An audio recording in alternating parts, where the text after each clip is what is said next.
પલસાણાના તાતીથૈયા ગામ નજીક એસટી બસની ગંભીર અકસ્માત નડ્યો હતો। ચાલક બસ ચલાવતી વખતે અચાનક અર્ધબેભાન થઈ જતા બસ રોડની સાઈડ રેલિંગ સાથે અથડાઈ હતી। બસમાં પેસેન્જર ભરેલા હોવા છતાં ડ્રાઈવરે તાત્કાલિક સંભાળી રાખી દેતા બસને કેનાલમાં ખાબકતી અટકાવી હતી, જેના કારણે મોટી દુર્ઘટના ટળી હતી।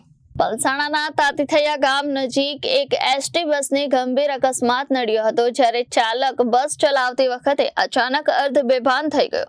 પરિણામે બસ રોડની સાઈડ રેલિંગ સાથે અથડાઈ હતી। બસમાં પેસેન્જર્સ ભરેલા હોવા છતાં ડ્રાઈવરે તાત્કાલિક સંભાળી રાખી બસને કેનાલમાં ખાબકતી અટકાવી હતી, જેના કારણે મોટી દુર્ઘટના ટળી હતી। જો કે કોઈ જાનહાનિ ન થતા સૌએ રાહતનો શ્વાસ લીધો હતો।